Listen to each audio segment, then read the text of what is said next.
Assalamualaikum warahmatullahi wabarakatuh. Halo teman-teman semuanya, selamat datang di channel saya. Perkenalkan, nama saya Maya. Salam kenal semuanya. Baik, lanjut saja ya. Dalam video ini saya akan membahas wanita-wanita berpengaruh di berbagai kerajaan di Indonesia, seperti Ratu Ayu dari Bali, Siti Fatimah dari Aceh, Cut Nyak-dien, Roro Jonggrang, dan Sultanah Zainab. Kontribusi mereka dalam sejarah tidak hanya mengubah nasib kerajaan, tetapi juga membentuk identitas budaya kita. Mari kita mulai. Yang pertama yang akan saya bahas yaitu Ratu Ayu. Ratu Ayu ini dikenal sebagai pemimpin yang bijaksana, memerintah pada abad ke-14 di Bali. Selama masa pemerintahannya, Ratu Ayu fokus pada pengembangan budaya dan seni. Ia mempromosikan seni pertunjukan seperti tari dan musik, yang hingga kini menjadi bagian integral dari budaya Bali. Ratu Ayu sering diabadikan dalam cerita rakyat dan seni pertunjukan, seperti drama tradisional yang menggambarkan kekuatan dan keanggunan perempuan Bali. Hal ini menunjukkan bahwa peran perempuan dalam masyarakat Bali sangat dihargai dan dianggap penting dalam budaya serta tradisi setempat. Ratu Ayu juga berperan dalam upacara keagamaan, memastikan bahwa tradisi Hindu Bali tetap terjaga.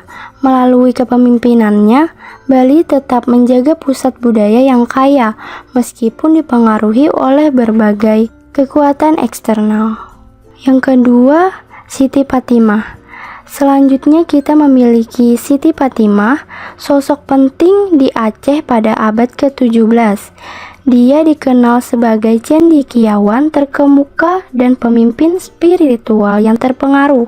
Siti Fatimah mendirikan sebuah pesantren dan memberikan kontribusi signifikan terhadap pendidikan, terutama pendidikan agama. Melalui usahanya, dia membantu meningkatkan pemahaman masyarakat tentang Islam, memperkuat nilai-nilai agama, dan memberdayakan perempuan untuk berperan aktif dalam pendidikan. Dia menjadi simbol kekuatan perempuan di Aceh dan terus diingat sebagai pelopor dalam pendidikan Islam. Beberapa catatan menyebutkan bahwa Siti Fatimah adalah seorang ulama perempuan yang aktif, mengajarkan nilai-nilai Islam, dan memperjuangkan hak-hak perempuan. Dia dikenal karena ketekunannya dalam mendidik generasi muda yang menjadi inspirasi bagi banyak orang di Aceh. Tokoh ini sering kali dianggap sebagai simbol keberanian dan keanggunan perempuan Aceh yang tidak hanya berperan dalam urusan rumah tangga, tetapi juga dalam bidang pendidikan dan keagamaan. Baik, yang ketiga yaitu berlanjut ke Cut Nyak-dien, pahlawan nasional dari Aceh yang berjuang melawan penjajahan Belanda pada abad ke-19. Ia dikenal sebagai pemimpin yang cerdas dan berani. Setelah kehilangan suaminya dalam pertempuran, Cut Nyak-dien mengambil alih kepemimpinan dan memimpin pasukan Aceh dalam perlawanan. Cut Nyak-dien dikenal karena kecerdikannya dalam merancang strategi dan menjadi inspirasi bagi banyak perempuan dan laki-laki di Aceh. Dengan semangat perjuangan yang tinggi, Cut Nyak-dien membuktikan bahwa perempuan bisa menjadi pemimpin dalam pertempuran. Cut Nyak-dien adalah salah satu pahlawan nasional Indonesia yang terkenal, terutama dalam perjuangan melawan penjajahan Belanda di Aceh. Lahir pada tahun 1848 di Aceh. Dia adalah putri dari seorang ulama. Setelah menikah dengan Teuku Umar, seorang pemimpin perlawanan, Cut Nyak-dien terlibat aktif dalam perjuangan melawan Belanda. Setelah suaminya gugur dalam pertempuran pada tahun 1899, Cut Nyak-dien tidak mundur. Dia memimpin pasukan gerilya di Aceh dan terus berjuang meskipun dalam kondisi sulit. Kecerdasannya dan keberaniannya menjadikannya contoh perlawanan perempuan dalam sejarah Indonesia. Cut Nyak-dien ditangkap oleh Belanda pada tahun 1906. Cut Nyak-dien ditangkap oleh Belanda dan diasingkan ke Sumatera, kemudian ke Pulau Jawa, di mana dia meninggal dunia pada tahun 1908 Meskipun menghadapi banyak kesulitan, semangat juangnya tetap menginspirasi banyak orang, dan dia dihormati sebagai salah satu pahlawan nasional Indonesia. Saat ini, Cut Nyak Dien dikenang sebagai simbol ketahanan dan perjuangan perempuan dalam sejarah bangsa. Yang keempat yaitu Roro Jonggrang. Roro Jonggrang adalah tokoh legendaris yang sering diasosiasikan dengan Candi Prambanan. Meskipun berasal dari mitos, Roro Jonggrang menggambarkan kekuatan dan kecerdasan perempuan dalam budaya Jawa. Legenda Roro Jonggrang menceritakan pengorbanan dan keberaniannya dalam menghadapi situasi sulit. Roro Jonggrang juga dikenal karena kecerdasannya yang membantu melindungi kerajaannya. Tokoh ini menjadi simbol kekuatan perempuan dalam mitologi dan kebudayaan Jawa. Berikut sedikit sejarah tentang legenda Roro Jonggrang. Roro Jonggrang adalah tokoh legenda dari Indonesia, khususnya yang berasal dari Jawa. Kisahnya terkenal dalam cerita rakyat dan sering diangkat dalam berbagai bentuk seni seperti teater, tari, dan film. Roro Jonggrang adalah seorang putri cantik yang berasal dari kerajaan Prambanan. Dia dikenal karena kecantikannya yang luar biasa dan menjadi incaran banyak pangeran. Namun dia jatuh cinta kepada Bandung Bondowoso, seorang pangeran dari kerajaan lain. Dalam beberapa versi cerita, Bandung Bondowoso ingin menikahi Roro Jonggrang setelah berhasil mengalahkan Raja Prambanan. Ketika Bandung Bondowoso meminta Roro Jonggrang untuk menikah, dia mengajukan syarat yang mustahil membangun 1000 candi dalam satu malam.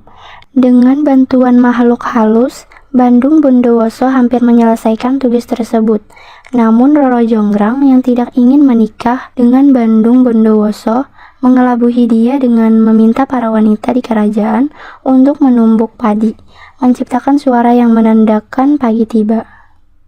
Karena merasa gagal, Bandung Bondowoso menjadi marah dan mengutuk Roro Jonggrang menjadi patung. Dalam beberapa versi cerita, patung tersebut kemudian dijadikan salah satu arca di Candi Prambanan yang dianggap melambangkan kecantikan dan kesedihan Roro Jonggrang. Makna dan pengaruh kisah Roro Jonggrang sering diinterpretasikan sebagai simbol cinta, pengorbanan, dan kekuatan perempuan. Selain itu, legenda ini juga menggambarkan pentingnya Candi Prambanan sebagai warisan budaya dan sejarah Indonesia. Cerita Roro Jonggrang tetap hidup dalam tradisi masyarakat Jawa dan terus diceritakan dari generasi ke generasi. Berikut terakhir yaitu Sultanah Zainab. Yang kelima, Sultanah Zainab memimpin dari Kesultanan Banten pada abad ke-17. Sultanah Zainab ini adalah sosok berpengaruh yang terlibat dalam pemerintahan dan ekonomi. Sultanah Zainab memperkuat posisi Banten sebagai pusat perdagangan rempah-rempah dan menjaga hubungan diplomatik dengan kerajaan-kerajaan lain. Sultanah Zainab juga dikenal karena kebijaksanaannya dalam mengelola sumber daya dan mempromosikan perdagangan, serta memberdayakan perempuan di komunitasnya untuk berpartisipasi dalam aktivitas ekonomi. Sultanah Zainab adalah sosok penting dalam sejarah Aceh, terutama setelah wafatnya suaminya, Sultan Iskandar Muda. Dia memainkan peran penting dalam menjaga kestabilan kerajaan di tengah masa-masa yang penuh tantangan.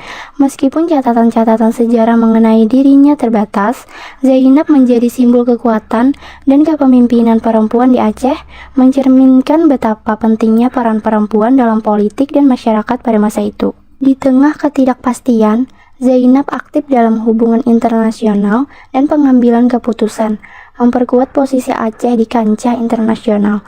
Kepemimpinannya tidak hanya melindungi warisan suaminya, tetapi juga memberi pengaruh kepada generasi perempuan untuk mengambil bagian dalam kehidupan politik dan sosial.